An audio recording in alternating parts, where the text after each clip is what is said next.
Sorry if my audio is a bit rough, it seems I'm coming into the new year already sick.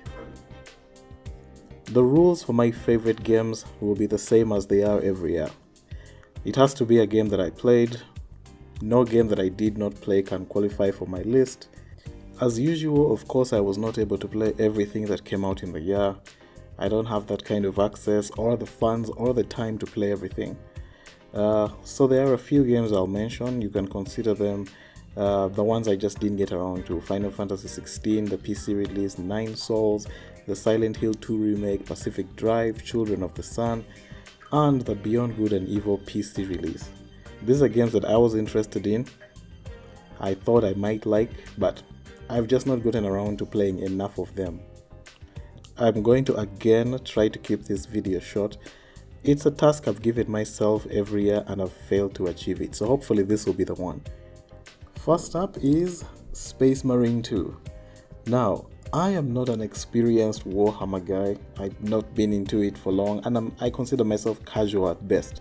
I know some of the ranks, I know some of the factions, but not deep knowledge. What I liked about this game is just going on this adventure with Lord Titus and his team, and especially just getting to operate within one of these campaigns. It's a relatively short story, about 10 hours long, and I think it's really good. The cathedral designs and the enemies are really cool to look at. I felt so immersed into the environment a lot of the time when I was moving around. It's such a grand it's like the scope is so grand, and especially when you get down onto the ground and you're moving with the Ultramarines and you're going through these campaign sections where the human soldiers are dug in. And of course, it's the second of these games. I didn't play the first one, but I did catch up with the story, and I think that information helps a lot. The core, the heart of the story is the relationship between Lord Titus and his Astartes brothers, because of course he is not willing to reveal a lot of information due to his past, and that causes a bit of drama here and there throughout the story. And it's a simple story about, learning to trust the people around you and the soldiers that are fighting with you in order to overcome, the enemy. And of course, because it's Warhammer, you expect that they will fight chaos enemies at some point. It's not a complex story, is what I'm saying, but it's definitely grand. It's very well put together, very good on presentation. Unfortunately, I can't say much about the gameplay with this one because I'm really bad at it. I don't know what it is. Maybe because I was trying to use the controller. I don't know. I feel like I'm just making excuses. I'll just admit I'm very bad at this. I tried the operations and other game mods after the campaign, and yeah, I could just not keep up. So I still enjoyed the game. It's definitely one of my favorites for the year, and I think if you want to experience a Warhammer campaign, I can definitely recommend this one. Also, it's pretty intense on the CPU usage, just so you know. If you don't have at least a standard CPU, you should know that there are a lot of these large epic war scenes where the game simulates lots of enemies at a distance, and so they are really fantastic and grand to look at. And every time I look at them, I was just like, damn, that looks good. But just know that it has a pretty hefty cost on the CPU that you're using, so keep that in mind. Next up is Banisher's Ghosts of New Eden. This game tries to borrow aspects from The Witcher 3 specifically and 2. It borrows aspects from God of War 2018 and from the modern Assassin's Creed games, not the OG ones, but these more action RPG ones. And it basically tries to put all these things together to create a unique experience. You're playing as two Banishers, as the title implies, who are basically, think of them like witchers but for ghosts, and they are deployed to New Eden. This is a story that's in the 1600s, and this is post-colonial America, and essentially they're on the East Coast and they're dealing with an outbreak of a curse. This game's claim that I would say is really great about it is its writing. This is why I said it borrows from The Witcher 3. You know how in The Witcher you had a lot of very interesting side quests, Like if you finished an area and moved on with the main quest, it sort of opened up a bunch of side quests that you could go through and talk to individuals in the areas and then get to learn more about the world. This game has that kind of structure. It also has this thing whereby a lot of the quests are more about information gathering than they are about combat. There will be combat, of course, but the quests are really, really good. If you really want good writing and very interesting side characters with quests that have options in how you finish them, this is definitely a game that can satisfy that. The problem is with this game, they really did not get the combat to work very well. Here is where they tried to copy from God of War 2018, and they are not able to perfect it. A lot of the time, it is a system that's based on a lot of parrying and dodging, and unfortunately the parrying is not very good. A lot of times I could have sworn I parried, and then the enemy just gets through you anyway. The collision detection between your weapons and the enemies sometimes just doesn't work. The enemy is hitting you or you're hitting them, and they don't seem to be responding to your attacks. I mean that the enemy does not react. They sort of just it's almost like you're whizzing through them.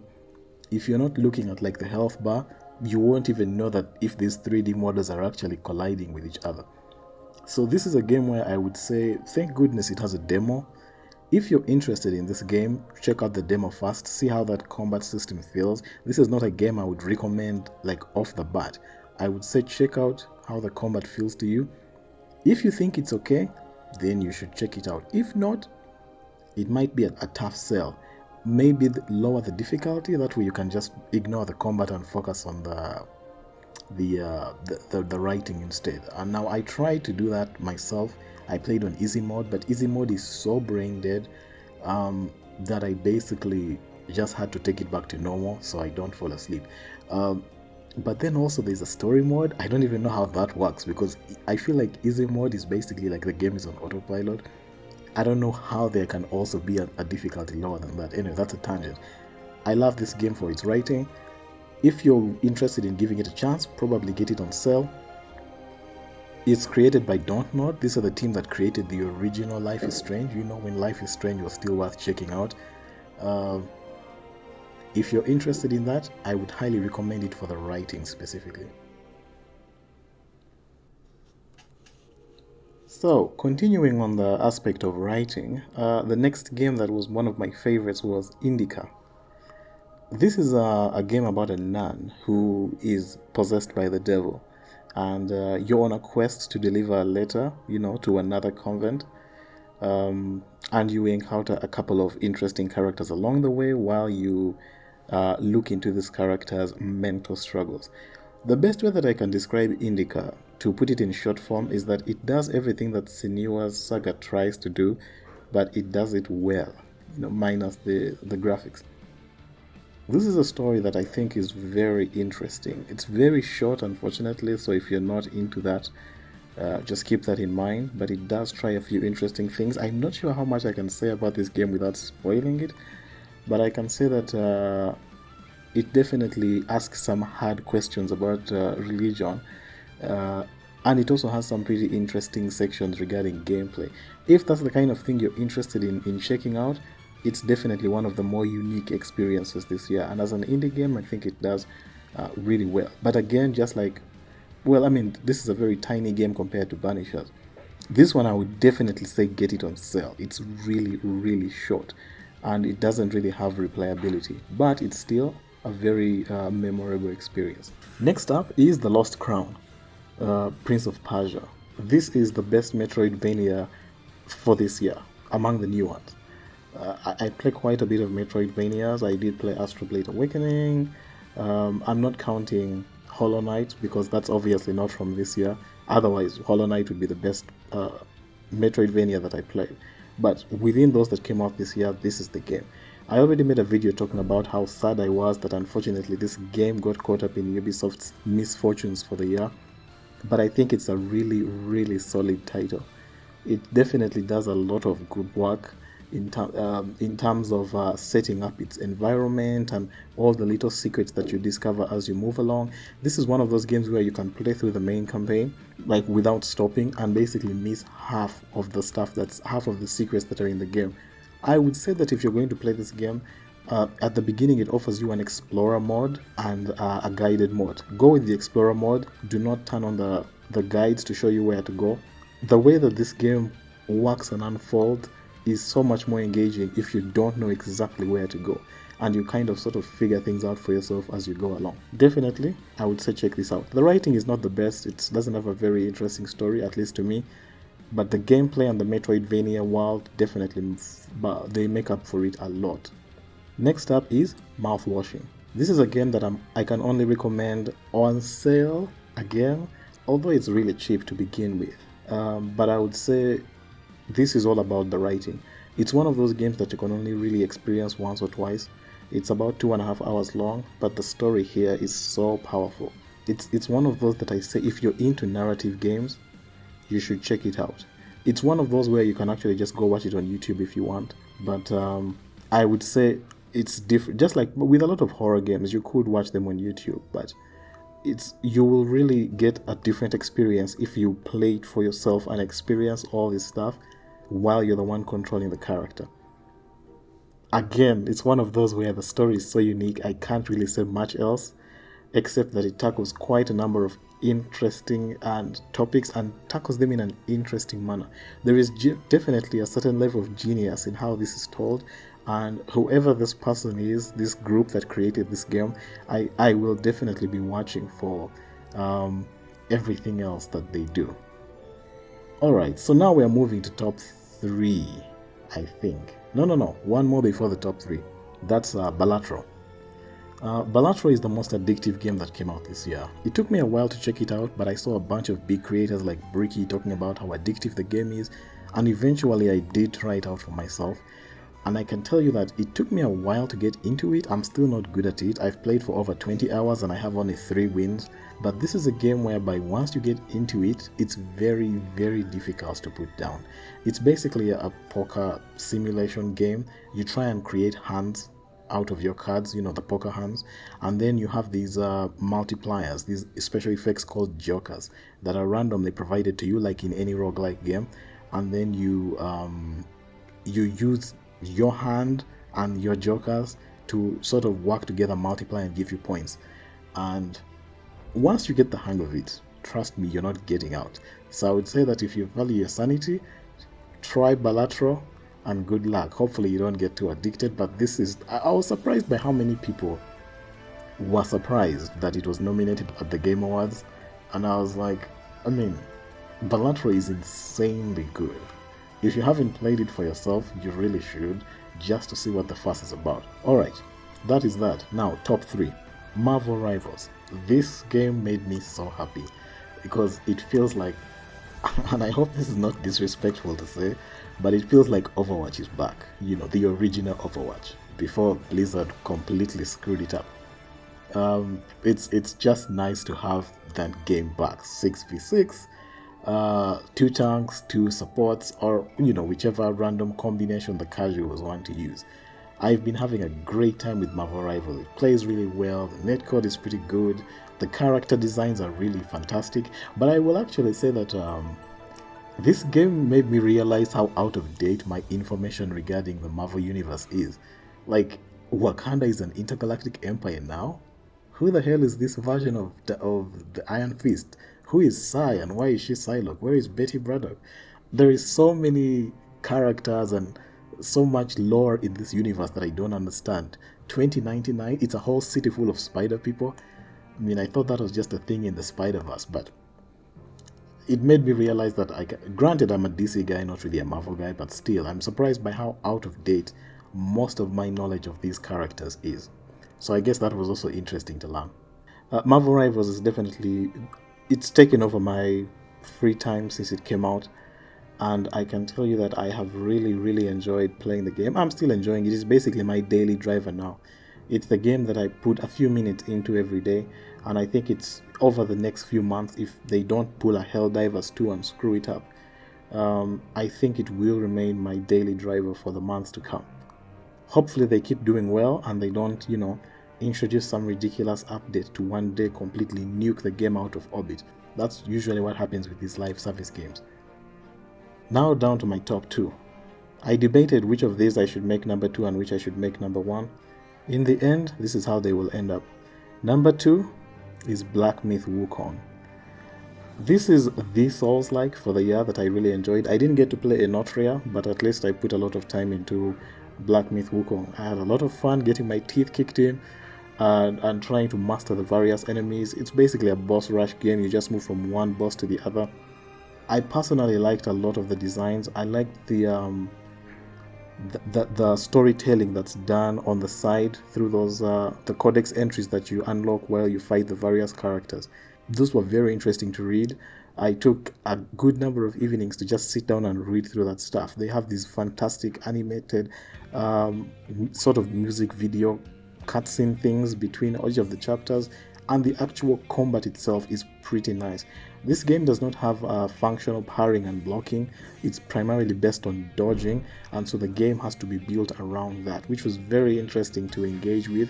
A bit different from the other Souls-likes in that capacity, but also it's very free-form in how you can build yourself, and you can stop at any time and realign, take back all your skill points and just put them in something else anytime that you want, which I think is pretty cool. It allows for a lot of flexibility in terms of how you approach the different enemies and how you fight them. The reason it's not number 1 is because of technical issues. Unfortunately, Black Myth Wukong is one of those Unreal Engine 5 games. I wanted to make a video about that, especially after I played the Until Dawn remake, but I ended up not doing it.